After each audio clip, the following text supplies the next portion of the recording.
नमस्कार आप सभी लोगों का एक बार फिर से स्वागत है आपका हमारे चैनल बघेल सर केमिस्ट्री में।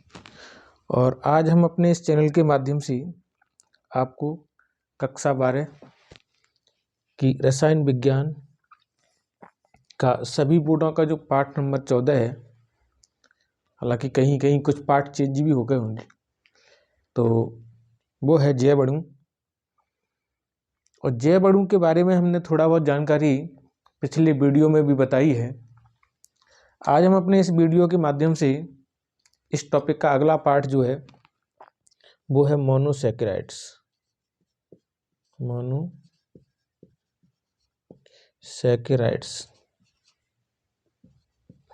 के बारे में हम आपको बताएंगे। तो मोनोसैकेराइड्स क्या हैं? ये जो होता है कार्बोहाइड्रेट, उस कार्बोहाइड्रेट की सबसे छोटी और सरल इकाई है, जिसको और जल अपघटित करके छोटी इकाइयों में नहीं बांटा जा सकता। जो मोनोसैकेराइड्स हैं उनमें दो तीन चीज़ें कॉमन होती हैं। उन कॉमन चीज़ों को देख लें। सबसे पहले क्या होता है, एक CHO या कीटो समूह, एक CHO होगा और एक कम से कम क्या होगा, कीटो समूह होगा। तो CHO की बात करें और कीटो समूह की बात करें तो CHO में क्या होता है, एक द्वितीयक एल्कोहलिक समूह,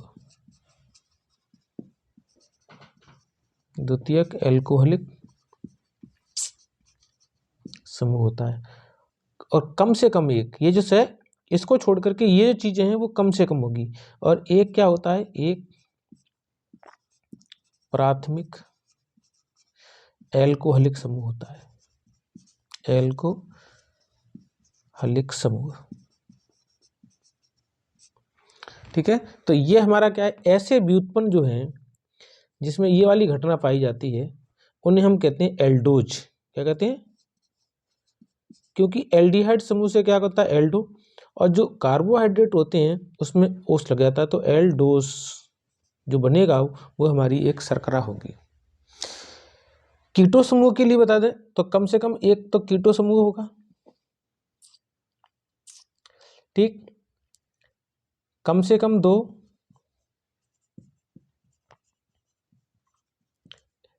प्राथमिक एल्कोहलिक समूह,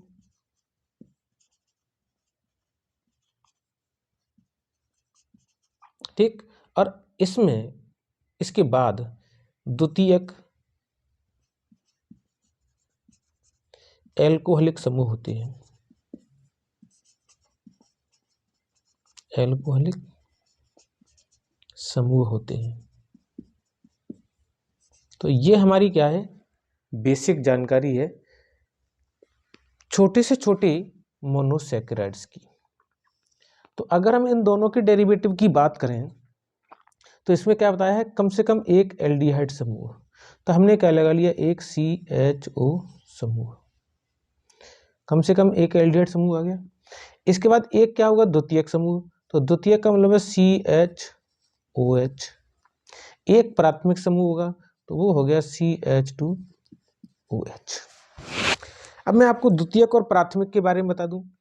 द्वितीयक का मतलब है ऐसा OH समूह युक्त कार्बन जो दो कार्बन से जुड़ा हो। तो ये जो OH समूह युक्त कार्बन है वो दो कार्बन से जुड़ा है, एक इससे और एक इससे। तो ये क्या हो गया, इसे कहते हैं 2 डिग्री कार्बन, एल्कोहलिक। और ये जो एल्कोहलिक समूह वाला कार्बन है वो केवल एक कार्बन से जुड़ा है, तो इसे हम क्या कहेंगे, 1 डिग्री एल्कोहलिक। तो ये हमारा क्या बन गया, एक छोटा सा मोनोसैकेराइड्स बन गया। और इस मोनोसैकेराइड्स में कार्बन कितने हैं, कार्बन है 1 2 3। तो 3 कार्बन के मोनोसैकेराइड्स को क्या कहेंगे हम, एल्डोट्राइओस कहेंगे, एल्डोट्राइओस इसको कहेंगे, ठीक। तो ये हमारा क्या बन गया, सबसे छोटा एल्डिहाइड समूह युक्त मोनोसैकेराइड्स बना, जिसको हम क्या कहते हैं, कार्बन 3 है इसलिए हमने ट्राइओस कहा, और इसमें एल्डिहाइड समूह इसलिए हमने इसको एल्डोस कहा। तो इसका जो नाम होगा वो इस नाम है ग्लिसरिक एल्डिहाइड, ग्लिसरिक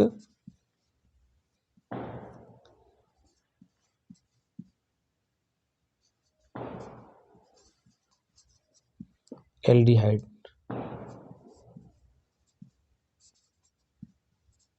ये हमारी क्या होगी, ग्लिसरिक एल्डिहाइड हो गया। अब इसी बेस पर हम कीटोन वाले समूह की बात करें तो कीटोन समूह का मतलब है ये C डबल बॉन्ड O,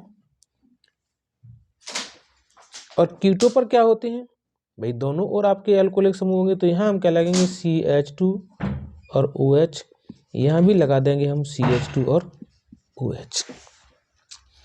तो इसमें भी कार्बन कितने, 1 2 3, तो 3 को क्या कहेंगे, ट्राइओस। लेकिन ये क्या है, ये कीटो का ट्राइओस है, तो हम कहेंगे कीटो ट्राइओस, कीटो ट्राइओस इसको नाम दिया जाएगा। ठीक है, तो जब हम इसको कीटो ट्राइओस नाम दे दिया तो इसमें क्या है, हमारे पास 2 प्राइमरी एल्कोहलिक समूह है और एक हमारा क्या है, एल्डिहाइडिक समूह आ गया। तो इस तरीके से इनके हम क्या करेंगे, नाम बनाते चले जाएंगे, आगे की इनकी श्रृंखलाएं बनाते चले जाएंगे। देखिए अगला डेरिवेटिव इसी का क्या होगा, अगला डेरिवेटिव इसका है कि CHO, CHOH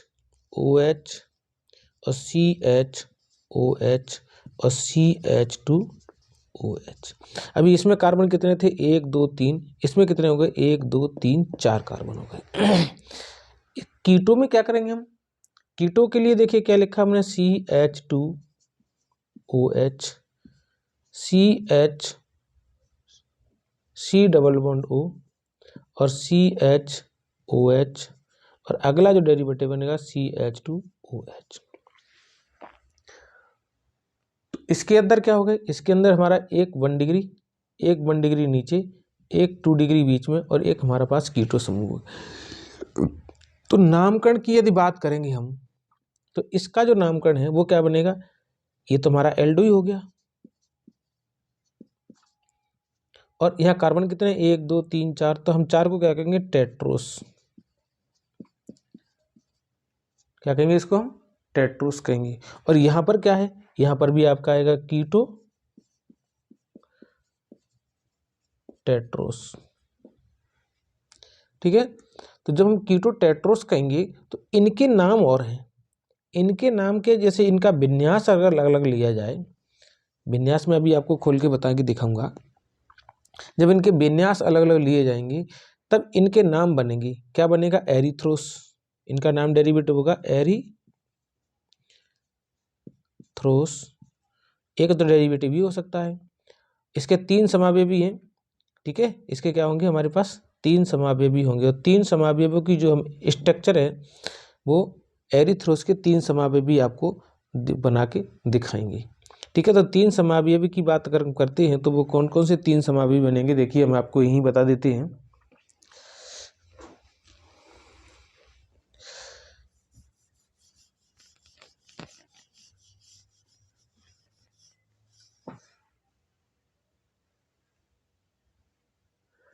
तो देखिए 3 समावयवी हमने क्या लिखा है यहाँ, CHO, सिंगल बॉन्ड क्या कर दिया, COH H, COH H और CH2OH, ये पहला समावयवी हो गया। दूसरा समावयवी करने होगा CHO, COH H, CHOH और CH2OH। अगला इसका एक समावयवी कौन सा होगा, CHO, COH H, CHOH और CH2OH। अगला एक समावयव कर्ण बनेगा इसको, क्योंकि एक तो इसका समावयव होगा, दो अलग समावयव होंगे CHO। अब की बार क्या किया हमने, इनको चेंज कर देंगे तो क्या बना हमारा CHOH सिंगल बॉन्ड COH और H, और अगला क्या बनेगा CH2OH। तो इनका अरेंजमेंट, ये हमारे पास क्या होगा दूसरा समावयवी, ये हमारे पास क्या होगा तीसरा समावयवी, ये हमारे पास क्या हो गया चौथा समावयवी हो गया। तो हमारे पास समावयवी कैसे बने, केवल हमने क्या किया, जो हमारा ये कार्बन एटम है, इन कार्बन एटम पर OH का जो विन्यास है वो सिर्फ हमने इनका विन्यास चेंज किया है, और OH पर विन्यास चेंज करने से इनके क्या बन जाते हैं, अलग अलग प्रकार के समावयवी बन के तैयार हो जाते हैं। तो ये हमारे क्या हैं, इनके समावयवी हैं, जो 3 समावयवी मैंने आपको इसमें दिखाई है। ठीक है, जैसे जैसे हम क्या करेंगे इनमें देखिए जित लगभग क्या होगा आपके यहाँ जो क्रेल केंद्र होंगे, क्रेल केंद्रों की संख्या होगी उसके n स्क्वायर के बराबर, यानी समावयवी की संख्या कितनी होगी n स्क्वायर के बराबर। n स्क्वायर का मतलब है n बराबर होता है क्रेल केंद्र, क्रेल केंद्र। अब क्रेल केंद्र किसमें, इसमें एक तो क्रेल केंद्र ये रहा, एक क्रेल केंद्र ये रहा। और क्रेल केंद्र की परिभाषा क्या है, आपके लिए नया शब्द आ गया क्रेल केंद्र। क्रेल केंद्र का मतलब होता है कि वह कार्बन एटम जिसकी चारों संयोजकताएं 4 अलग अलग परमाणु या समूह से जुड़ी हों। तो ये अगर हम क्रेल केंद्र की बात करें तो यहाँ पर क्या है, एक तो ये समूह हो गया, एक ये समूह हो गया, एक ये समूह हो गया, और एक इसके साथ ये पूरा समूह जुड़ा हुआ है। तो एक क्रेल केंद्र हो गया। जब हम इस क्रेल केंद्र की बात करेंगे तो इस पर एक तो ये समूह हो गया, एक ये समूह हो गया, एक ये समूह हो गया, और एक ये पूरा समूह हो जाएगा। तो दो क्रेल केंद्र होने से तो 2 स्क्वायर, यानी 2 की पावर कितने हो 2, क्योंकि n बराबर क्या है 2। तो जब हमारे पास समावयवी कितने बनेंगे, वो 4 समावयवी बनेंगे। ठीक है, तो इस तरीके से हम क्या करेंगे, लगभग समावयवियों की संख्या को हम इंडिकेट कर सकते हैं। ठीक है, तो आगे क्या है, इसी प्रकार हम क्या करेंगे, बाकी वाले भी और अन्य एल्कोहल के जो मोनोसैकेराइड्स हैं उन मोनोसैकेराइड्स के डेरिवेटिव भी बना सकते हैं। तो देखिए कौन कौन से मोनोसैकेराइड के और डेरिवेटिव बना सकते हैं, और इसी प्रकार उनकी समावयवी संरचनाओं को भी बनाया जा सकता है। तो देखिए अगली संरचना कौन सी हमारी, CHOH का होल थ्राइस और CH2OH, क्योंकि अभी मैंने क्या है 4 कार्बन का एक एल्डोज बनाया था, और यहाँ क्या बनेगा आपका CH2OH single bond C double bond O और सिंगल बॉन्ड CHOH और सिंगल बॉन्ड CH2OH। इसमें कितने कार्बन 1 2 3 4, जबकि 4 कार्बन का हम पीछे बना चुके। अब हमें 5 कार्बन का क्या बनाना है, सॉरी 5 नहीं, यहाँ पर आएंगे 2, क्योंकि 2 ये 3 4 5, यहाँ पर आपके कितने 3 2 3 और 1 4 और 1 5। इसका नाम क्या होगा एल्डोपेंटोस। एल्डोपेंटोस। इसका नाम क्या है कीटोपेंटोस। कीटोपेंटोस। ठीक है, अगर हमारे पास कीटो समूह है तो कीटोपेंटोस लगा देंगे, एल्डो है तो एल्डोपेंटोस लगा देंगे। अच्छा, एल्डो वाले में जो समावयवी बनते हैं वो एरेबिनोस, इसको क्या कहते हैं एरेबिनोस। और एरोबिनोस के जो समावयवी होते हैं वो कितने होते हैं 8 समावयवी। तो एक समावयवी इसका खुद का रहेगा, 8 ये बनेंगे, तो इसका मतलब 3 क्रेल केंद्र है तो 3 3 9 समावयवी इसमें बनने चाहिए। इसी प्रकार क्या होगा हमारा CHOH का अब कितने हो जाएंगे 4, और हमारे पास क्या बनेगा CH2OH। इसका क्या बनेगा, इसका नाम ही हमारे पास क्या है ग्लूकोस। क्या नाम है इसका, ग्लूकोस नाम है। और ग्लूकोस में क्रेल केंद्र कितने हो गए 4, तो 4 क्रेल केंद्र होने से इसके समावयवी कितने बन जाएंगे 16, क्योंकि 4 क्रेल केंद्र है। n बराबर कितने हो गए 4, और सूत्र हमारे पास क्या है कुल समावयवी बराबर कितने होते हैं, कुल समावयवी होता है 10 n स्क्वायर। तो n का मान कितना है हमारे पास 4, तो 4 का स्क्वायर बराबर कितने हो जाएंगे 16 समावयवी। ठीक, इस प्रकार क्या करेंगे, यहाँ पर इसका डेरिवेटिव देखेंगे, CH2OH, single bond C double bond O, single bond CHOH का होल थ्राइस, और यहाँ क्या बनेगा CH2OH। तो इसके भी समावेशी कितने बनेंगे, क्योंकि हमारे पास 3 है तो 3 3 कितने बनेंगे 9, यहाँ कितने बनेंगे 2 दूनी 4। तो इसका नाम क्या है, इसका नाम है फ्रक्टोस। अब फ्रक्टोस का दूसरा नाम है फल शर्करा। क्या कहते हैं इसको, फलों में पाई जाने वाली शर्करा। और शर्करा के लिए मैंने आपको बता दिया था कि जो स्वाद में मीठे होते हैं उन्हें हम शर्करा कहते हैं। तो फल के अंदर जो भी मिठास होती है वो इन फ्रक्टोस समावयवी के कारण होती है। तो मैंने आपको आज क्या है, आज यहाँ पर जो जितने भी आपके मोनोसैकेराइड्स होते हैं वो मोनोसैकेराइड्स की हमने आपको क्या बना दिए, डेरिवेटिव बता दिए। मोनोसैकेराइड क्या होते हैं और मोनोसैकेराइड्स के ये हमने आपको डेरिवेटिव के बारे में बता दिया। ठीक है, तो आगे जो है वो हम क्या करेंगे, मोनोसैकेराइड्स की बनाने की विधियां पढ़ेंगे। और मोनोसैकेराइड्स में हमने आपके 2 डेरिवेटिव पढ़े हैं, एक तो आपका ग्लूकोज है और एक आपका है फ्रक्टोस। तो बारी बारी से हम क्या करेंगे, मोनोसैकेराइड्स के एक एक डेरिवेटिव का स्टडी करेंगे। और जो भी बेसिक प्रॉपर्टीज ज़्यादा हमारे पास होती हैं वो बेसिक प्रॉपर्टीज ग्लूकोज की है। तो अब ग्लूकोज की बेसिक प्रॉपर्टीज को देखकर हम इनका क्या करेंगे, स्टडी करेंगे। तो चलिए हम इसकी स्टडी करते हैं आगे।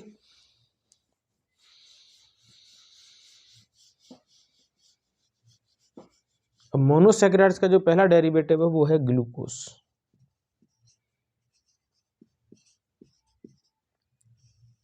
तो ग्लूकोज है तो क्या करेंगे हम, ग्लूकोज का सूत्र हमने देख ही लिया। ग्लूकोज का अर्ध सूत्र क्या होता है, C6H12O6, C6H12O6। और ये क्या है, एक प्रकार की शर्करा है। और ये शर्करा कहाँ पाई जाती है, कैसे प्राप्त होती है, बाकी के अभी हम इनके बनाने की विधि पढ़ेंगे। तो सबसे पहले हमने क्या लिया, बनाने की विधि। सबसे पहले हमने क्या लिया, इसकी बनाने की विधि। तो बनाने की विधि का मतलब है, एक हमारा है इच्छ शर्करा, 1 नंबर 1 2 इसकी विधियां हैं।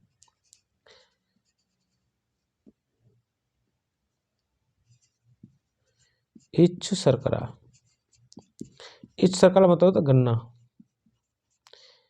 इच्छ का मतलब होता है ईख, और ईख को क्या कहते हैं, गन्ना। तो गन्ना के अंदर जो शर्करा पाई जाती है उसके द्वारा, ठीक। तो गन्ना के अंदर जो शर्करा होती है उसका सूत्र होता है C12H22O11।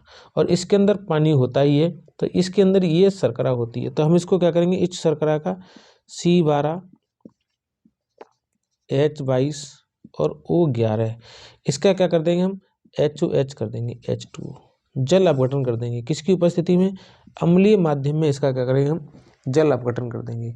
जब इसका अम्लीय माध्यम में जल अपघटन करेंगे, चाहे हम आपका तनु HCl ले लें, तनु H2SO4 ले लें, हम इसके साथ में क्या करेंगे, जल अपघटन।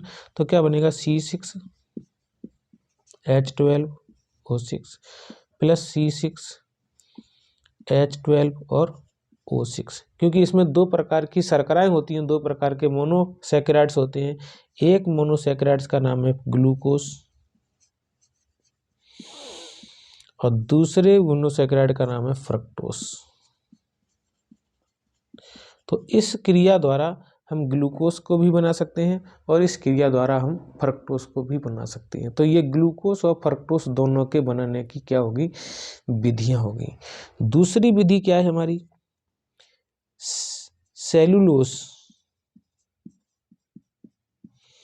सेलुलोज का जल अपघटन।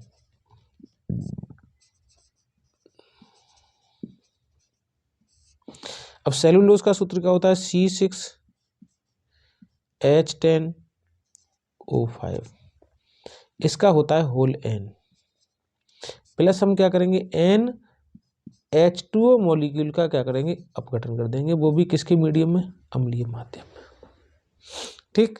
जब इसका अम्लीय माध्यम में जल अपघटन कर देंगे तो आगे जो डेरिवेटिव बनेगा वो N मोल बनेंगे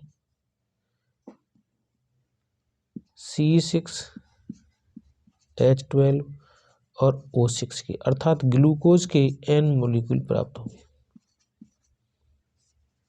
कितने मॉलिक्यूल प्राप्त होंगे ग्लूकोज के? n मॉलिक्यूल ग्लूकोज के यहाँ पर प्राप्त होंगे। तो ये जो दो विधियां हैं वो हमारे ग्लूकोज के बनाने की विधियां हो गई। अब हम बात करते हैं इसके भौतिक गुणधर्म की। भौतिक गुणधर्म, तो भौतिक गुणधर्म भैया क्या क्या है? ग्लूकोज तो आपने देखा होगा, ये कैसा होता है? रंगहीन। रंगहीन का मतलब श्वेत रंग का होता है, सफेद रंग का, है ना। क्रिस्टलीय होगा। रंगहीन कैसा है? क्रिस्टलीय पदार्थ है। स्वाद में कैसा होता है? स्वाद में मीठा होता है। जल में विलेय होता है।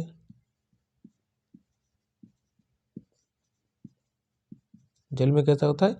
विलेय होता है। और एल्कोहल में भी विलेय होता है, क्योंकि एल्कोहल, ठीक है। और जो हमारे ईथर है, ईथर के बाद बार आएगा हमारा क्या नाम है? बेंजीन।